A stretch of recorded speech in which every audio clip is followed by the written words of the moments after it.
Good evening, everyone. It's so good to see you here on this virtual platform.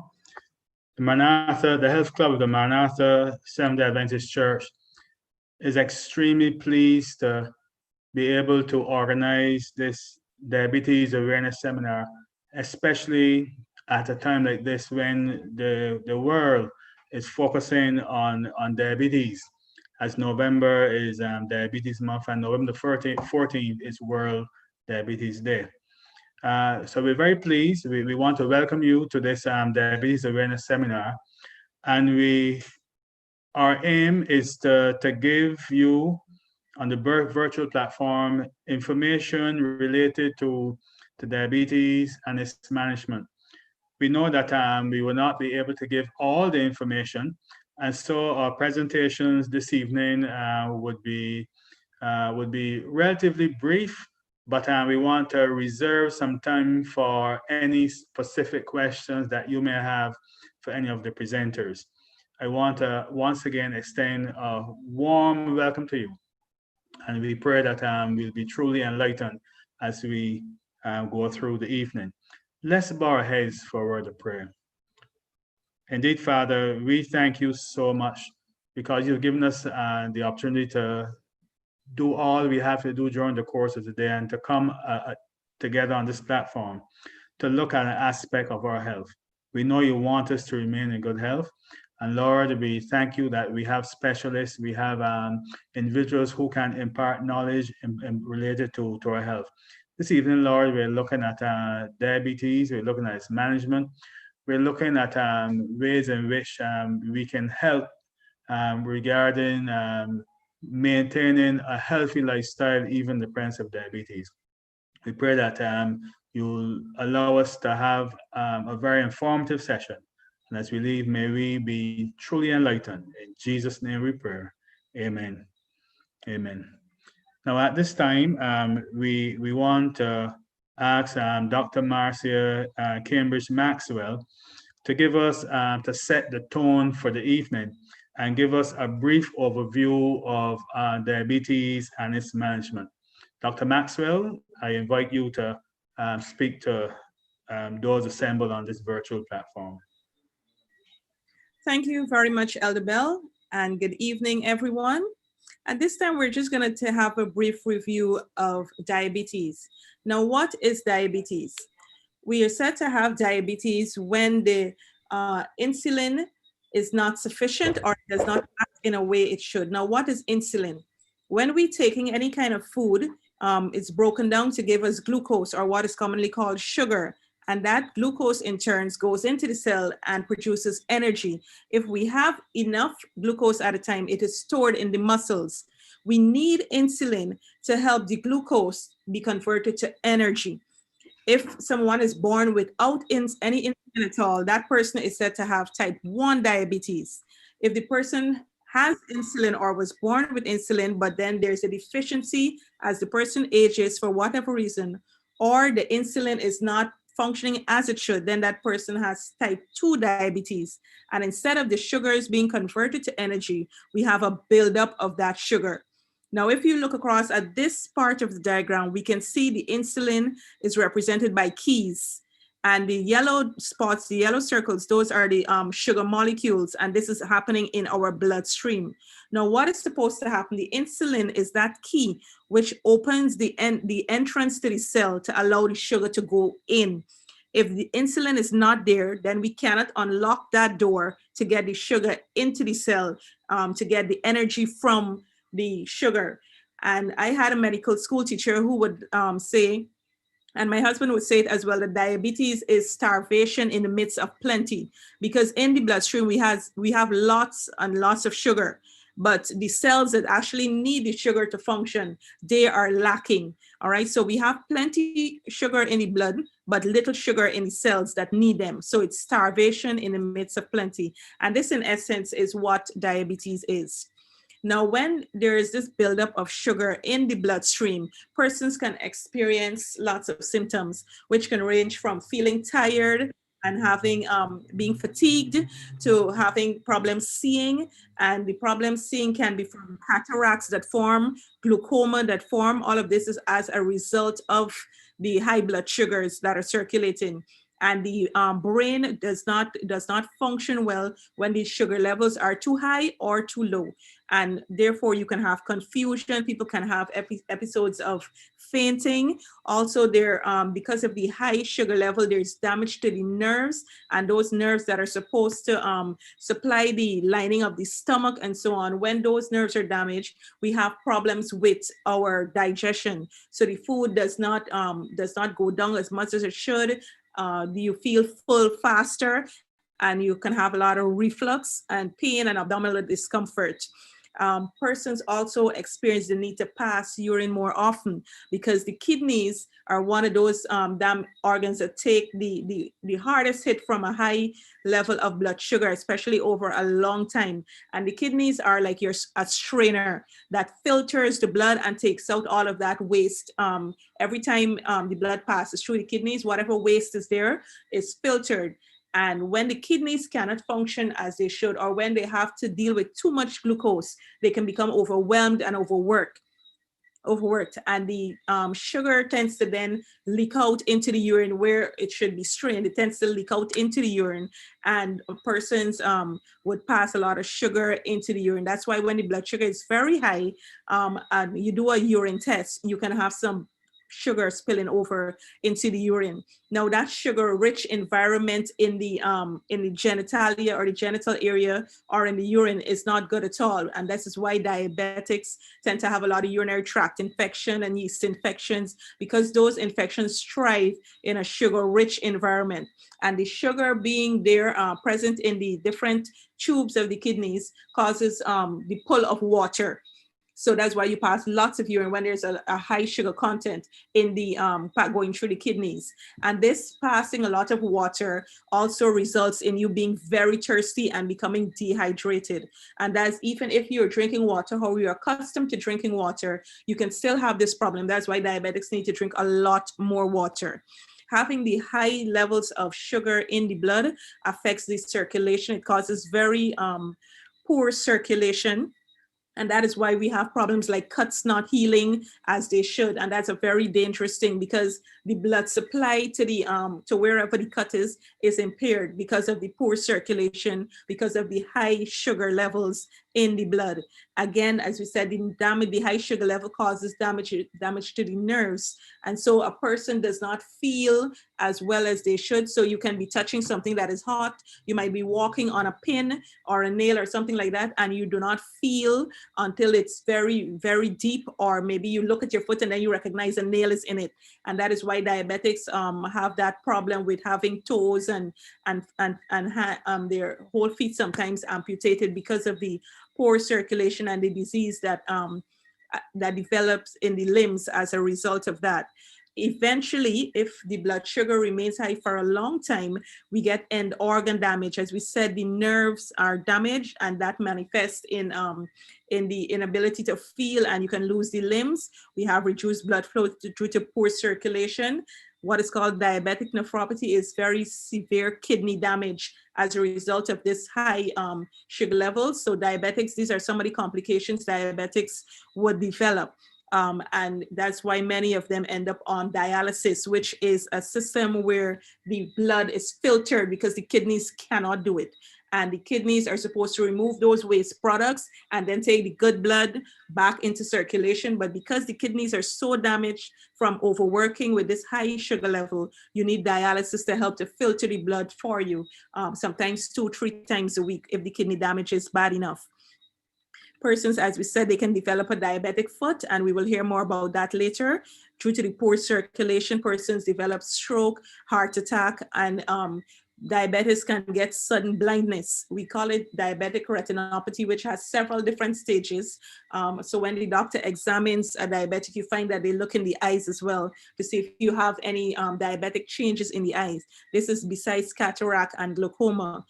Persons can develop very severe eye changes, which can lead to sudden blindness. And this is from being the organs and the blood supply being exposed to too high sugar levels for a prolonged period of time.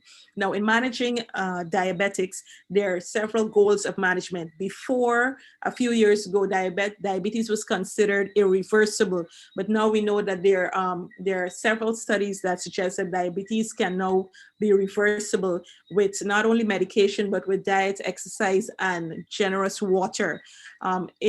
In addition to that, so the goals could be to reverse diabetes, to prevent these complications of diabetes that we just discussed, and to improve a person's quality of life. Because persons with diabetes and any chronic illness can have conditions such as depression, underactive thyroid glands, and all of those things impair someone's quality of life, including having to go weekly for dialysis, having an amputation, increased hospital visits, increased medications to take for the rest of your life. These things can be overwhelming, so the patient's quality of life is affected. So when we talk about managing diabetes, we want to target these three areas: reverse it if we can, prevent the complications, and improve a person's quality of life. Now, it's not a one-size-fits-all.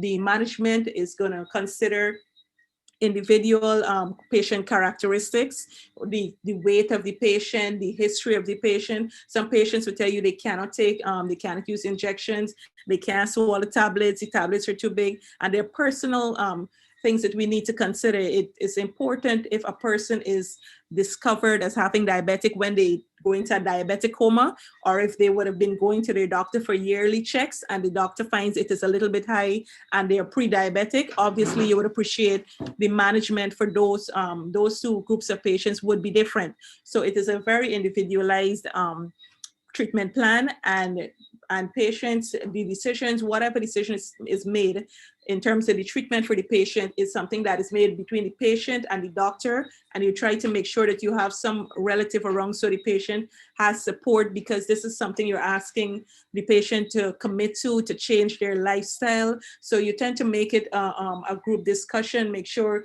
it's not a case of the doctor telling the patient you have to take A, B, C, D. It should be a discussion and the patient and you working with the patient to see what is best and what is practical and achievable. And as you agree on the management plan, you continue to monitor. You have to monitor the blood sugar, how the patient is responding. If the patient has side effects to the medication that overwhelm the benefit you're getting, then you may need to change it. And you keep adjusting the plan as you go until you achieve optimum blood sugar control and you're preventing those complications. So the treatments can include insulin that we would have spoken about, because remember, in type 2 diabetes, the person either doesn't have enough insulin or the insulin does not function as it should. So persons may need to get insulin. In some cases, the blood sugar can be controlled with just tablet form of medication and changes in the person's lifestyle. Now, just to give you an idea, the treatment that a person gets can vary depending on if they're obese, they're not obese, the age of the patient, the race of the patient has a lot to do with it as well, because certain races have a higher risk of developing certain complications faster or responding to certain classes of drugs. So as we said earlier, it's not a one-size-fits-all, and the doctor is going to sit with the patient and develop a treatment plan that is highly individualized and better for that patient. Now, as we close this part of the program, let me just drive home 3 points. One, type 2 diabetes is a lifestyle disease with modifiable risk factors. That means we can prevent it. And if we do have it, we can reverse it, we can change our lifestyle, and therefore eradicate the disease. It's something that we can do something about. I know many of us say, my father had it, my mother had it, it's in our family, so I have to get it, and that's not the case. We're discovering now that diabetes is something, it can be prevented. It is related to the way we behave, our lifestyle practices, the way we eat, the activity that we engage in, whether we use alcohol or not. All of these things, all of these factors come together to impair our body's ability to process sugar and therefore causing the sugar either to build up or to be filtered properly, or whatever the case is. But we can do something about diabetes. It is a modifiable disease, is a lifestyle disease with modifiable risk factors. Secondly, I know diabetes before, like high blood pressure and so on, was referred to as a chronic disorder. but now we're using the term a non-communicable disease because chronic suggests long-term. And what we're seeing now is that lots of young people are coming down with these conditions like diabetes. In the US alone, we have 5,000 young people that's between the ages of 16 to 35 being diagnosed with diabetes every single year. And that is in no doubt because of the Western diet and the lack of activity and those sort of risk factors. So it's no longer an elderly disease. Our young people need to be very much aware of diabetes and to be monitoring their symptoms and getting screened and their regular checkup and so on. And finally, I'm glad that we're having this discussion here, and we need to make special effort to continue to monitor our blood sugar because not because we do not have diabetes or we don't have any risk factors. The same way we go to the doctor, get our breast examination every year, or pap smear, your prostate examination, whatever the case is, we need to make sure we're getting our blood sugar level monitored, because by the time most persons are diagnosed, they would have had diabetes for 3 to 5 years already.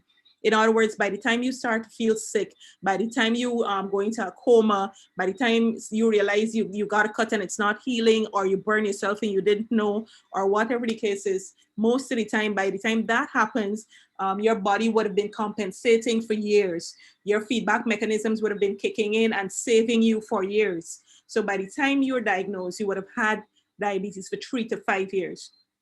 So we cannot afford to wait to get sick or to say, I don't have to see a doctor. I am never sick. My family doesn't have this, doesn't have that. We need to be checking. So in summary, this is just a review of diabetes. And I know there's lots more in store for us tonight. So Elder Belle, it's back over to you. Persons, I'm sure we're taking questions towards the end as time permit. But God bless you, and Elder Belle, it's back over to you.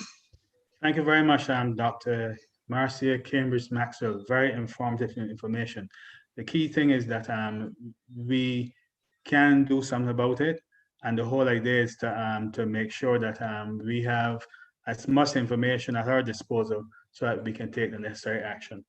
So I want to ask Mrs. Beverly Toppin, now lifestyle medical practitioner, to give us some insight into the value of exercise in the prevention and management of diabetes. And I'm sure she will also be giving us a brief exercise demonstration that can be used by diabetics and of course by everyone else.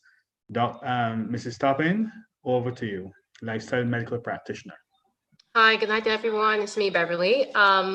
Just to complement to what Doc said earlier, was actually quite brilliant. And believe it or not, there are types of exercise that benefit both those who are type 1 or those who are type 2 diabetics. There are a variety of different exercises, and we all know of the aerobic exercise. We all know aerobic exercises, stuff like brisk walking, which is the top of my list, brisk walking, because brisk walking doesn't wear the limbs, it's not much pressure on the limbs. Of course, cycling, swimming is another one. Swimming is also top of my list. Cycling, jogging is the last on my list because, you know, it can depend on where you jog and how you jog. It can actually cause problems to the knees and certain joints. But aerobic exercise is a type of exercise that can be utilized to help with diabetes control and management. We also have resistance strength. I'm going to give you an example of all these when I'm finished. We have resistant strength training, which is pretty much free from it's free either using free weights or weight machines or your own body weight, which is pretty popular now, calisthenics, which is something that I'm really excited about. You have also the elastic band resistance that you can use, and that is for resistance training, which is very good for women when we're approaching a certain age, when we are coming menopause. It's very good that we do more resistance training to help build bone mass, because during menopause, we're not building as much bone mass as because of the low blood loss, not producing that blood anymore. So it's very imperative that women do more strength training, not just when they're approaching menopausal age, all like now, but nonetheless, even more so. Then we have flexibility exercises, which improve the range of motion around the joints. And finally, you can look at balance exercise benefits, which benefits the gait, the way you walk, your posture, and also prevents falls. So when the older you get, we know that persons who are older tend to be more, who are tend to be a bit more unstable in the feet, some not all. Now, the benefits of aerobic exercise, like I mentioned before, is brisk walking, jogging, swimming, cycling, is that it gives you more mitochondrial density.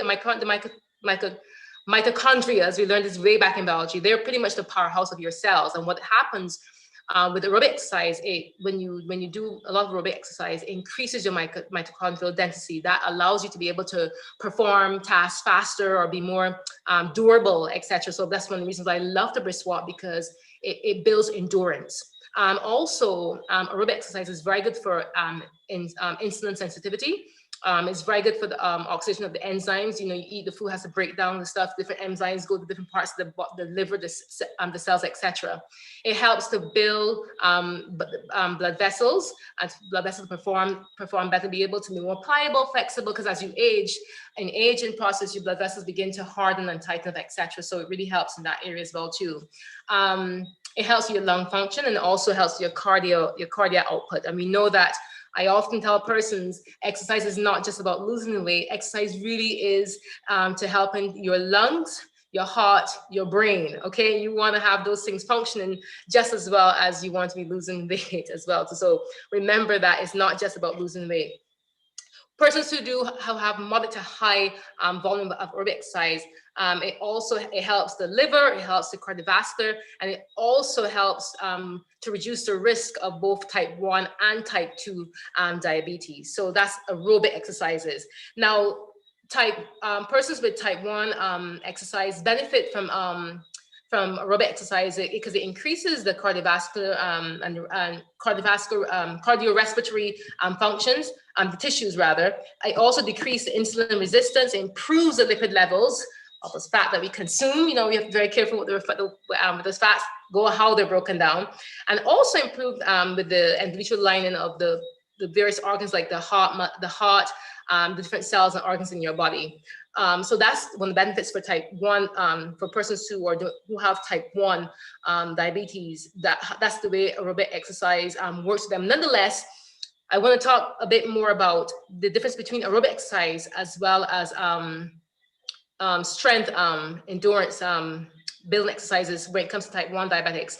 If a person who has type 1 diabetes, it's better for them to do strength training, strength building exercises first before they're going to take aerobic exercise, because as I explained earlier, you know that with type 1, your body pretty much is not producing the insulin that it should produce to help, and whereas with type 2, so those who do, because aerobic exercise is cause more endurance, you burn a lot of fuel faster, it is best to do high intensity aerobics. If you can do aerobics, do high intensity interval training where you do a few seconds of a workout, you stop, you break. So it's like 50 minutes of a workout and you rest.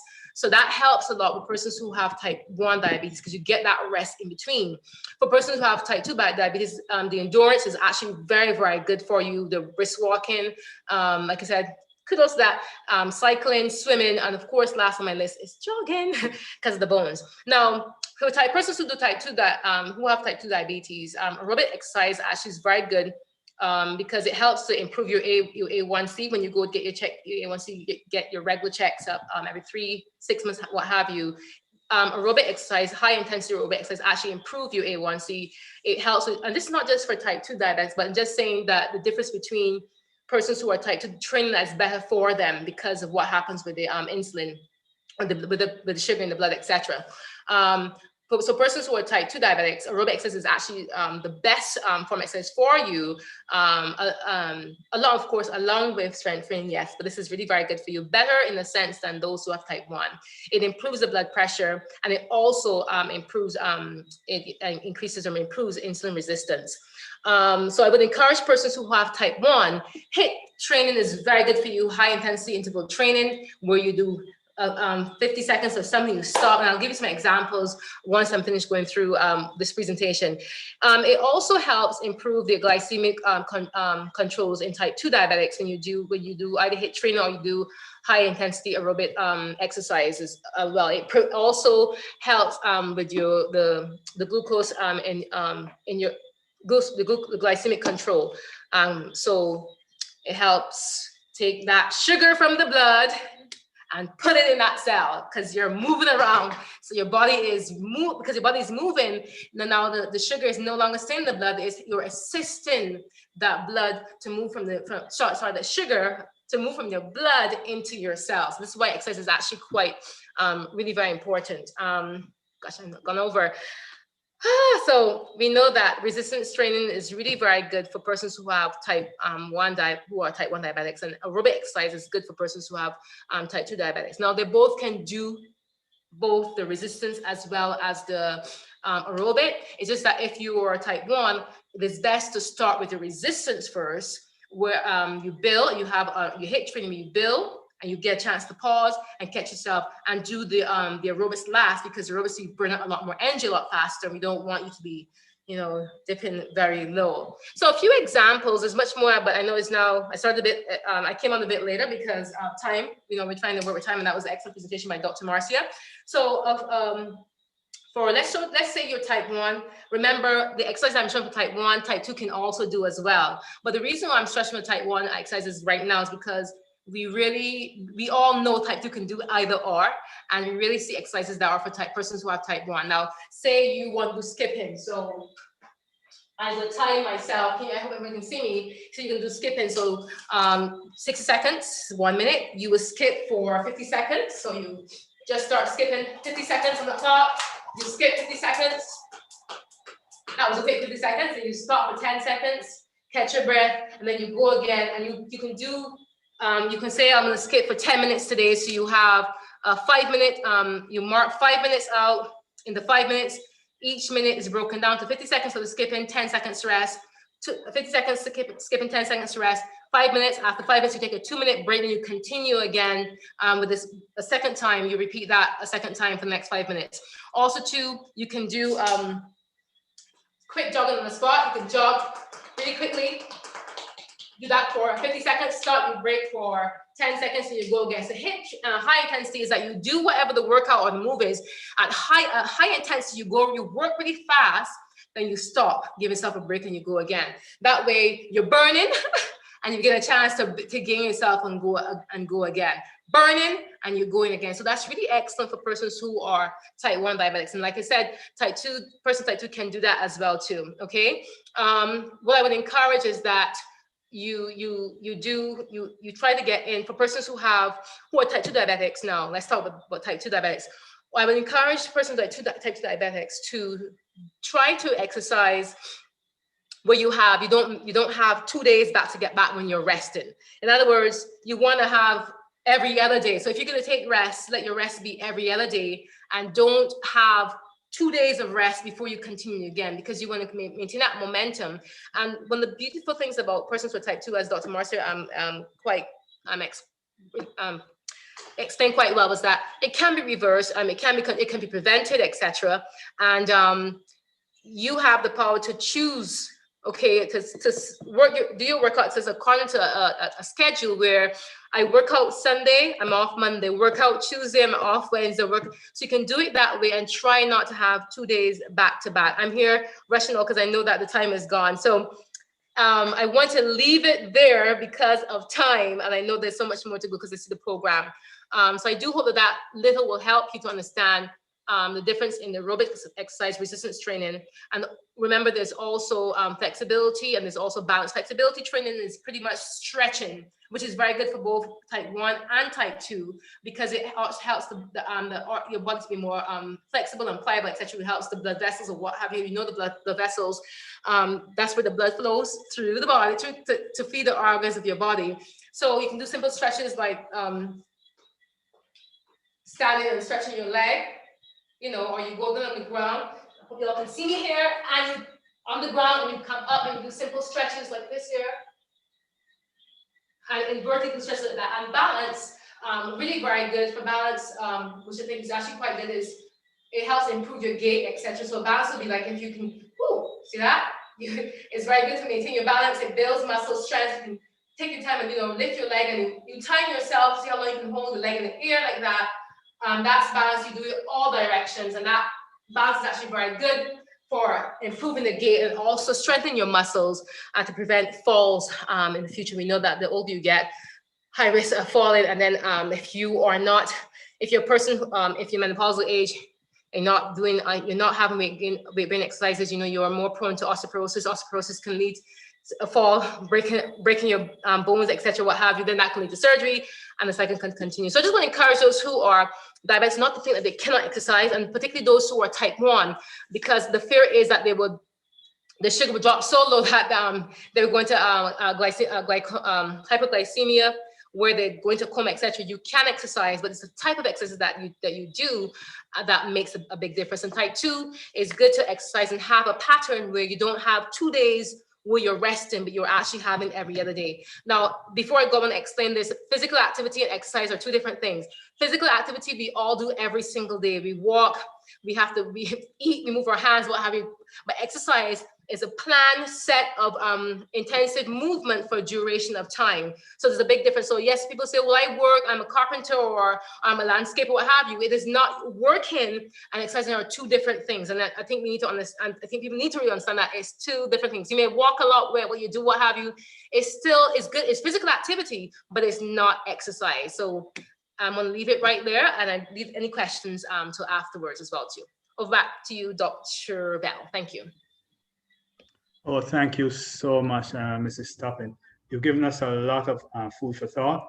I'm sure there will be much more that you could do, but like you said, at this time won't be able to do so much, but we're still getting a good picture of the ways in which we can manage our diabetes.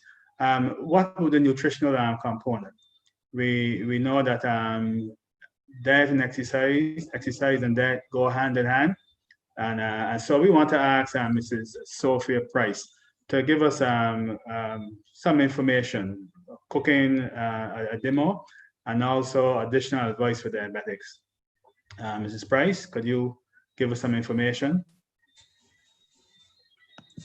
Hi, good evening, everybody. Good evening to you too. Okay, so this evening we're going to be talking about nutrition and diabetes. What is nutrition? Nutrition is the study of food and how it works in your body. Essentially, nutrition is healthy eating. And healthy eating is there are 2 components of healthy eating. It is what we eat to keep our bodies growing and in good repair, and having healthy food behaviors like cooking, eating with people, and enjoying your food. So it's recommended that we have our meals with others. So when you have your family, instead of taking your plate to the living room and watching a movie, it's recommended that you sit at the table and you eat with people and you have conversation while you're eating. And that helps with your nutrition as well. What is in our food? Food is made up of macronutrients, and these are the nutrients that are required in large amounts. So these are the carbohydrates, the proteins, and the fats. Now, carbohydrates have the most effect on blood sugar, and these would include starches, which are present in plant-based foods, such as potatoes, peas, corns, beans, and all the other greens, and sugars, which are found in fruit and milk. You also get your sugars from highly processed foods, like when we have candy or cake or soft drinks, and dietary fiber, which is an indigestible part of plant foods that may help with digestive and heart health.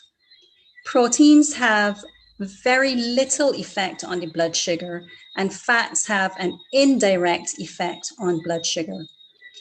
Now, we just talked about the macronutrients, but the food that we eat also contains important vitamins and minerals needed for our health, but we only need them in small amounts, and so they're called micronutrients. And these would include vitamins A, B, C, D, E, and K, and minerals like iron, calcium, magnesium, sodium, potassium, and zinc. Diabetics should choose carbohydrates from nutrient-rich whole foods, such as fruits, vegetables, beans, whole grains, and dairy products, if you use dairy. And that would include low-fat or fat-free milk and yogurt. Foods and beverages with added sugars should be consumed sparingly, whether or not you are a diabetic. So even if you are not a diabetic, you should watch your added sugars. And we know that this month is No Sugar November. And so we have all been encouraged to get on board and try to do without sugar for the month of November. For diabetics, you should spread your carbohydrate choices evenly throughout the day so that it helps to prevent spikes and dips in the blood sugar. How do you maintain your blood sugar levels? So you are to eat at regular times, and this helps to regulate your blood sugar levels.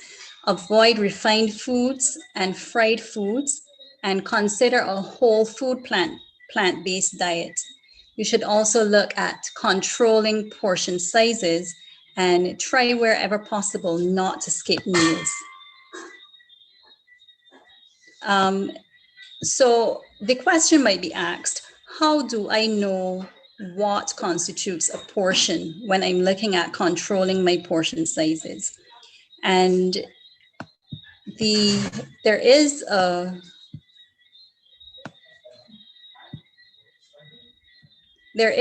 list that would give you some information on that. And it's called the Diabetic Exchange List. And if you have a nutritionist or a dietitian, they would be able to help you to put your meal plans together using the exchange list. For the purpose of this evening, I will just look at what are in the macronutrients, the grams that make up the macronutrients that will make up your meals. So each carbohydrate is 15 grams, and that is the amount of grams that constitutes a portion. Protein, you have 7 grams, and then fat is just trace because you're not supposed to be using a lot of fat. So 15 grams of carbohydrate is 1 slice of bread. 1 slice of bread. It could also be a half cup of cereal or pasta. And I know it doesn't sound like a lot, but remember that the carbohydrate once it starts to digest, it turns into sugar. So if you are a diabetic, that would affect your blood sugar level. The protein, you are to have 7 grams of protein. Now, let's see what constitutes 7 grams of protein.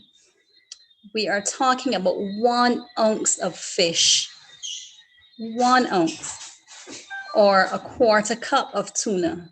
So that's very, very small. An ounce of fish, I can't even, well, it's not only fish, an ounce of fish, an ounce of chicken, whatever you're having, it's just 1 ounce. So it's not like a whole, what do you have? A thigh with the drumstick attached to it. That would be too much for the diabetic. Also, for the fats, you need to choose your protein. You want to be using lean protein. So if you are having protein, if you're having meat protein, you're going to trim your protein so that you're taking off all the excess fats, and you're going to look at grilling and baking and shallow frying and not deep frying you're going to try to avoid frying with the added oil altogether. And again, it is recommended that you do a whole food plant-based diet. But since everybody's at different levels and we can't all be whole food plant-based, you will need to definitely look at monitoring the amount of protein that you eat. For the fruit, you are only allowed half a cup of fresh fruit or a quarter cup of dried fruit. And we know that sometimes it's difficult to eat like that. But when we are trying to control our blood sugar levels, it will be important to do this. You might need to invest in a scale so that you can start measuring and weighing so that you can control your sugar levels. This, I think so.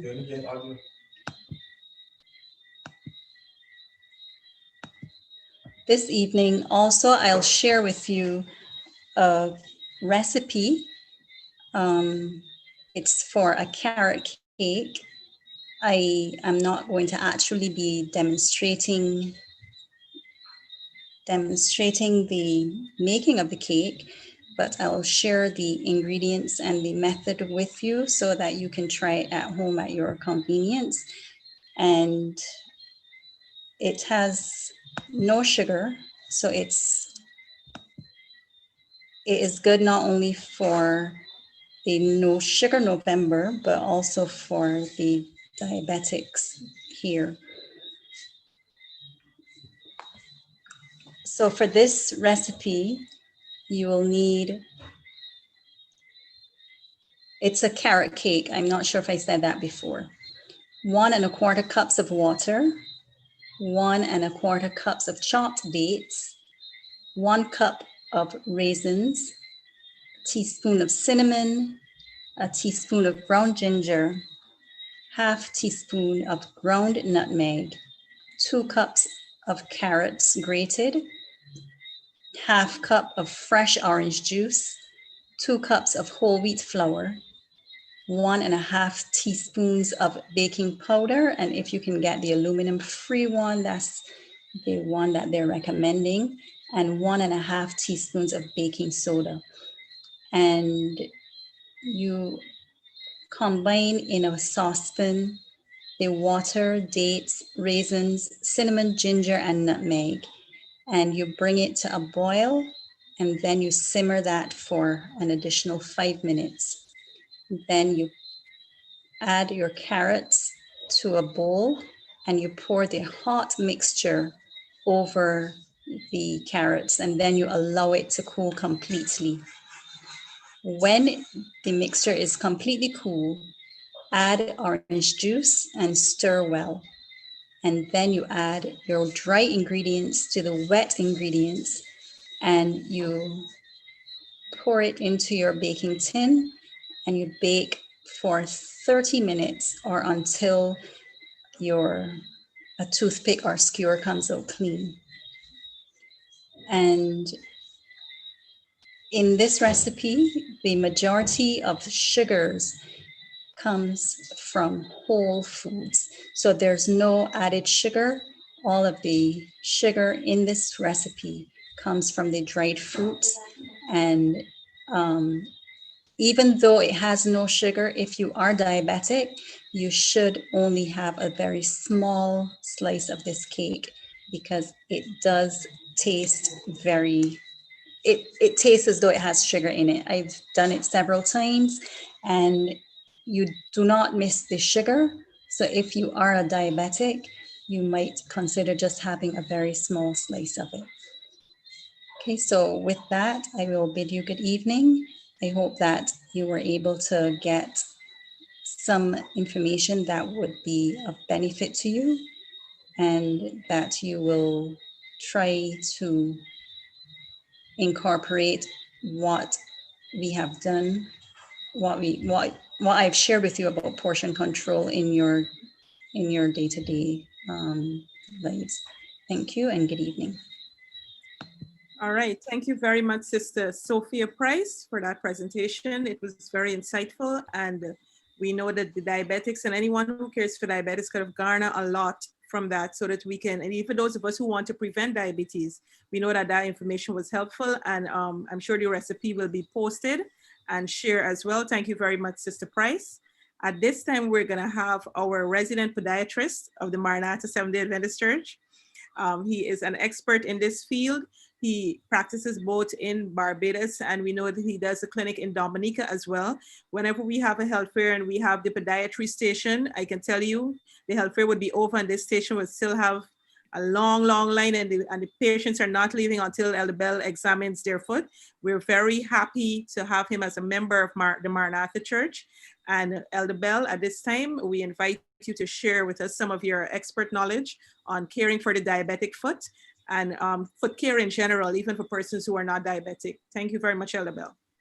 Okay, well, thank you very much, Dr. Maxwell. At this time, I just want to share the screen.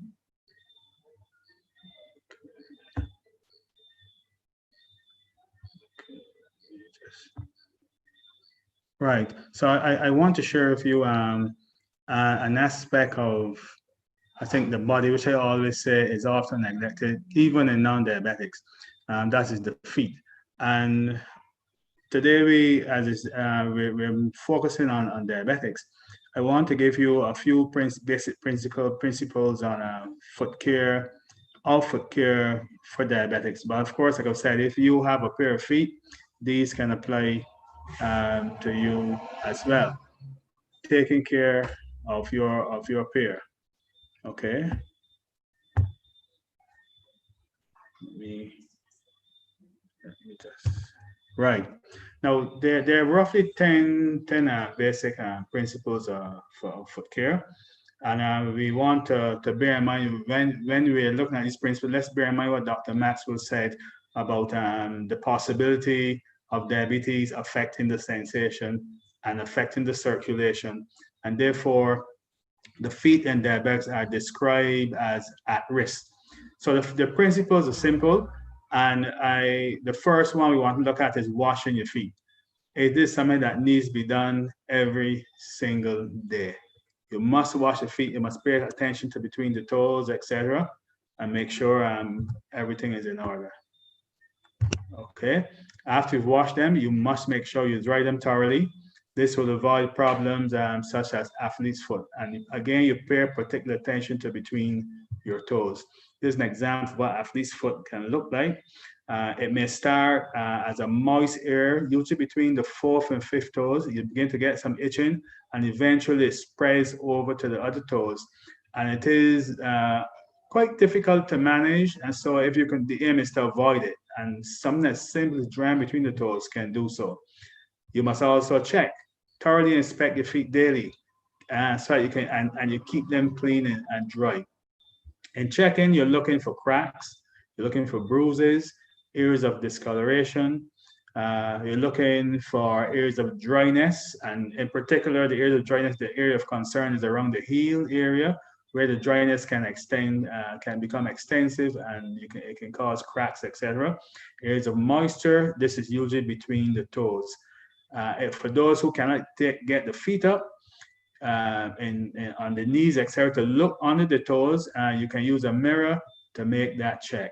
And once you've checked, you must make sure you report even slight injuries to your doctor, your nurse, your podiatrist, any other member of the healthcare team, so that early intervention can take place.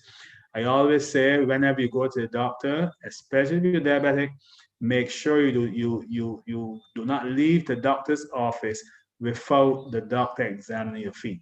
You don't have to be rude. You just have to wait patiently until the doctor finishes examination.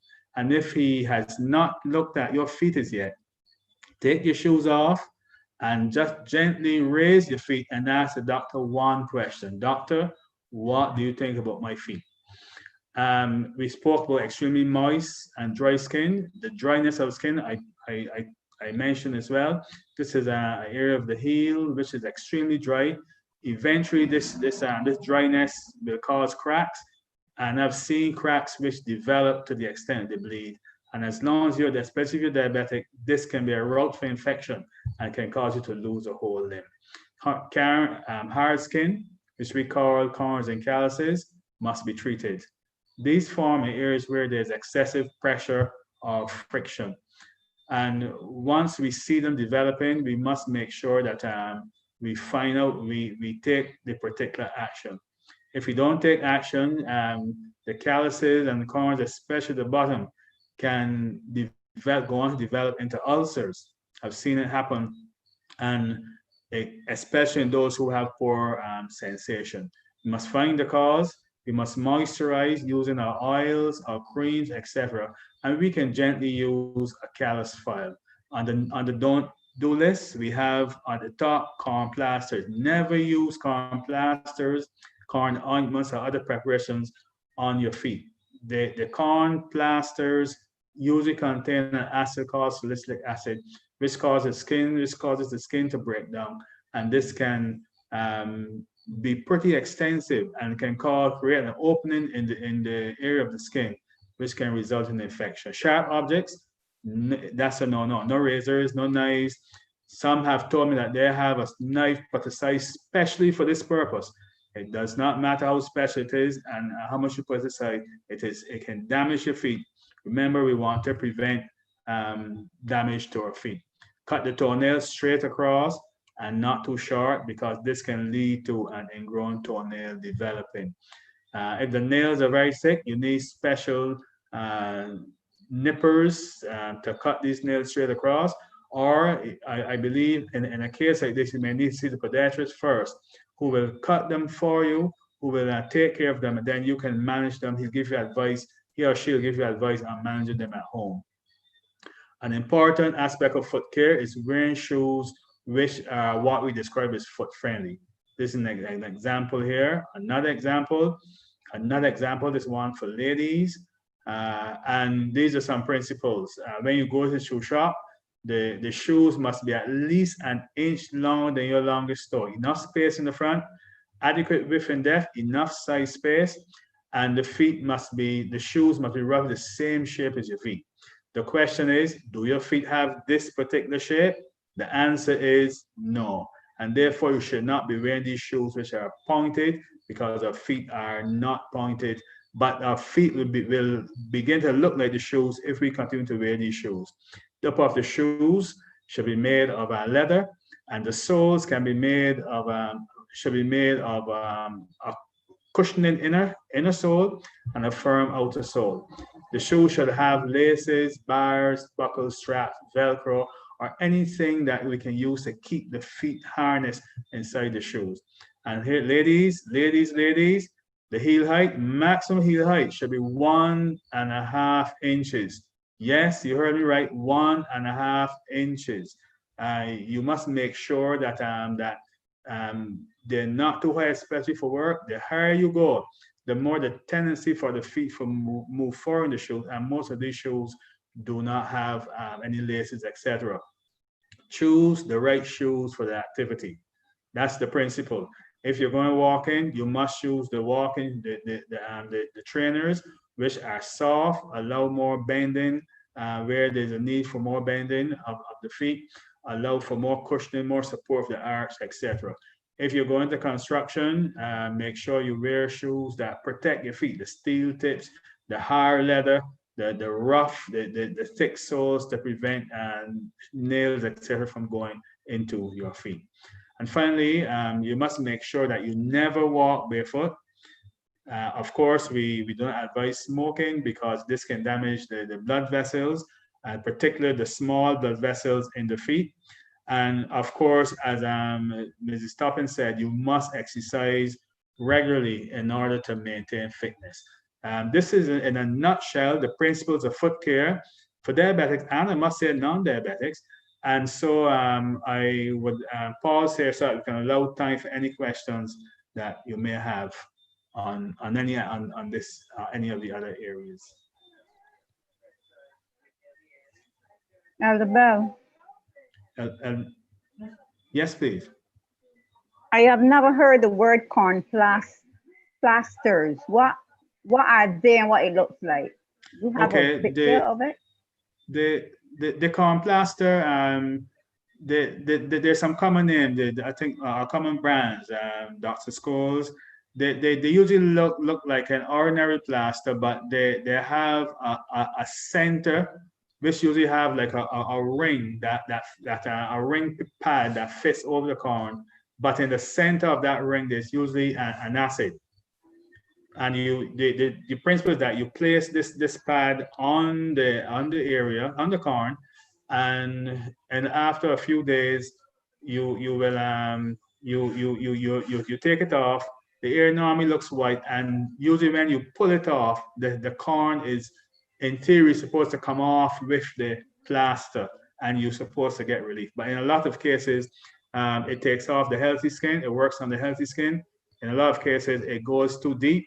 And so for the diabetic in particular, we advise that you should not use it. Okay.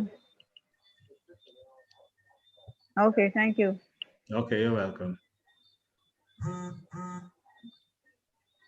Okay, we want Elder Maxwell. All right, is there any other question? There is none on the. I have a question for Sister Price. Go ahead, Sister Maxine. The Price, when she said about ½ ounce of protein, which is fish. Now I love fish. So when I eat more than ½ ounce of fish, what are the benefits or what are the disadvantages of eating more than the ½ ounce of fish that she talks about? Regrettably, Mrs. Price, she had said she needs to go on to another engagement.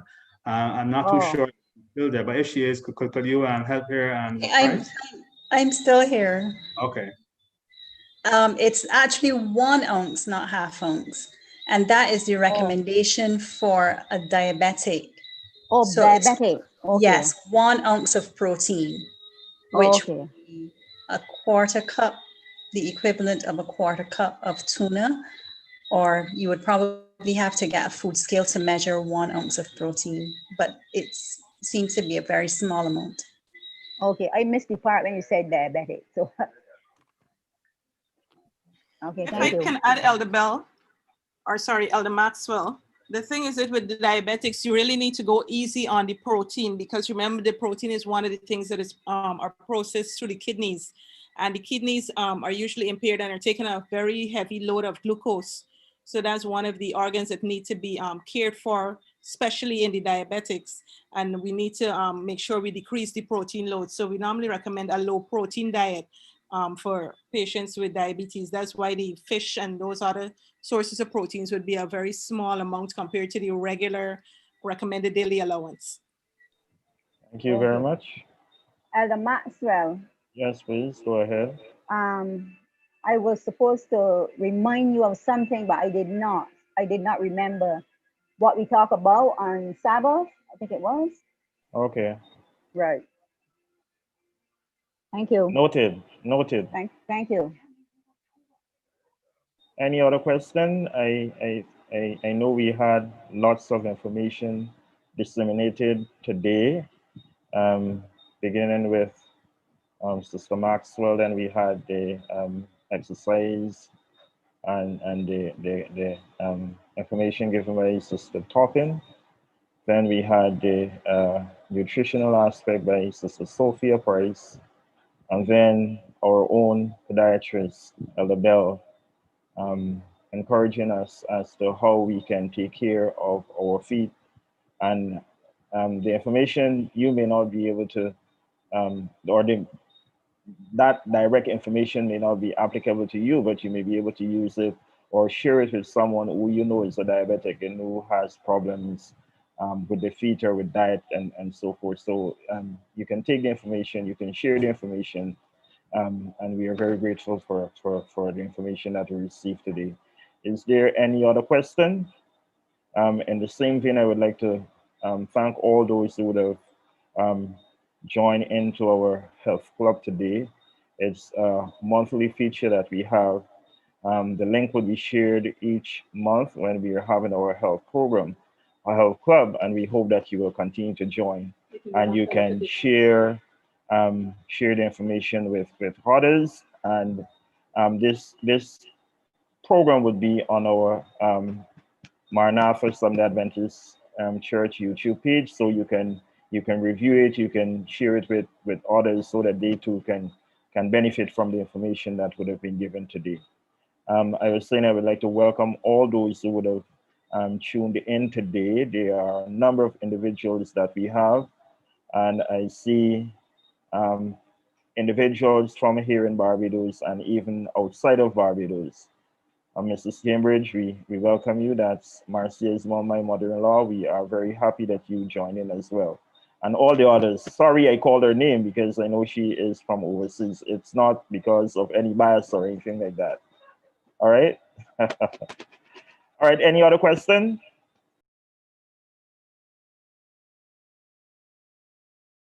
All right, if there's no other question, I want you to know that this is the very platform that we'll be having our prayer service this evening. So we are going to move immediately from the health club to our Wednesday evening prayer service, and we will be very, very happy if you can stay tuned and join us in our prayer service. We thank Elder you. Maxwell. Oh, yes, Sister. Sorry, Sister I Glendean. had my thing off. I was asking if Sophia can share her recipe in the chat for us, please. All right, Sister Price, kindly share that recipe in the chat, and probably you can even put it on the YouTube page so that individuals can benefit from it. Thank you very much. Yes, we are going to do that. All right, shall we pray to? Oh, sorry, Elder Belle. Yes, well, go ahead and then. Yes, I want to join you in thanking those who were with us, and to let you know, regrettably, we won't be able to continue the YouTube stream at this time. So I know that there are a few on YouTube. Is it possible to join us on Zoom? So for our service, we want to apologize for that at this time. We indeed had a good time at the Maxwell, and this is, we look forward to the day when we have a more extensive seminar on diabetes awareness. Of course, we can be asked any questions, even as we go through our worship service. Any questions that they may have, you may be able to ask us at this time. Thank you very much. We just have an interlude of music while we prepare for our song service. Amen. God bless you. Amen.